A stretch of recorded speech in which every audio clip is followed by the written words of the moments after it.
కాకినాడ జిల్లాలో traffic rules పై పోలీసులు అవగాహన కల్పించారు. మైనర్ డ్రైవింగ్, హెల్మెట్ పై స్పెషల్ డ్రైవ్ నిర్వహించారు. ముఖ్యంగా మైనర్లు వాహనాలు నడపకుండా కట్టడి చేయాలని పిలుపునిచ్చారు. దీనికి సంబంధించి పోలీసులు తనిఖీలు నిర్వహించి తల్లిదండ్రులు, వాహన యాజమానులకు చట్టపరమైన నిబంధనలు, శిక్షణలపై అవగాహన కల్పించారు. మోటార్ సైకిల్స్ నడిపే ప్రతి ఒక్కరూ తప్పనిసరిగా హెల్మెట్ ధరించాలన్నారు.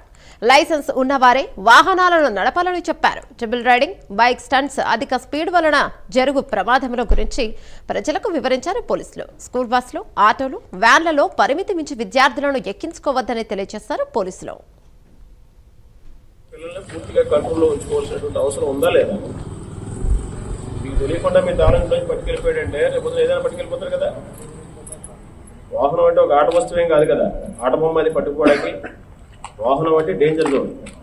ఒక వాహనం తోలుతున్నాడంటే డేంజర్ జోన్లో ఉన్నట్టు ఎవడైనా సరే, సామాన్యుడైనా సరే. అలాంటి వాహనాన్ని మీకు తెలియకుండా వాహనానికి ఒక కుర్రోడికి 18 సంవత్సరాలు లేనటువంటి బాలుడికి మీరు ఇచ్చేసారు. రేపొద్దున ఏదైనా జరగడానికి బాధ్యత ఎవరు వహిస్తారు? ఏదైనా జరగడానికి జరిగితే ఎవరు బాధ్యత వహిస్తారు?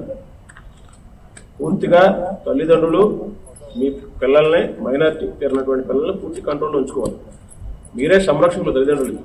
వారు ఏ చర్య చేసినా, ఏ నేరపూర్తి చర్య చేసినా, ఎటువంటి చట్టానికి ఉల్లంఘనలకు పాల్పడినా దానికి మీరే బాధ్యత వహించాల్సి ఉంటుంది.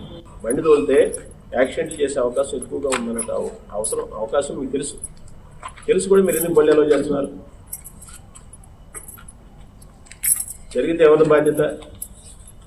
అతను తప్పవద్దు. ఎవరు తప్పవద్ది? బండి అలో చేసినందుకు, బండి తోలమని మీరే అతను మోటివేట్ చేసినందుకు పూర్తిగా ఆ నేరానికి పూర్తి బాధ్యత మీరే వహించాల్సి ఉంటుంది. మీకు ఈ విషయం తెలీదా? చాలాసార్లు మేము స్కూల్స్లో కౌన్సిలింగ్ చేస్తున్నాం, క్లాసెస్ కండక్ట్ చేస్తున్నాం, సోషల్ మీడియాలోనూ, ప్రింట్ మీడియాలో కూడా చెప్పినా కూడా ఎవరైతే 18 సంవత్సరాలు ఉన్నటువంటి బాలురు కానీ బాలికలకు కానీ ఈ వాహనాలను ఇచ్చి వాళ్ళని డ్రైవ్ చేయడమే కాకుండా వాళ్ళు చేసేటువంటి ఈ చట్టాల ఉల్లంఘనకి, నేరపూర్త చర్యలకు పాల్పడడానికి ఈ పేరెంట్స్ ఎవరైతే కారణం అవుతున్నారో వాళ్ళ యొక్క మైనర్ బాలులతో పాటు వాళ్ళ యొక్క తల్లిదండ్రులందరినీ కూడా పిలిచి కౌన్సిలింగ్ చేయడం జరుగుతుంది. వాళ్ళ యొక్క బాధ్యతలను తల్లిదండ్రులకి గుర్తు చేయడం కూడా జరిగింది.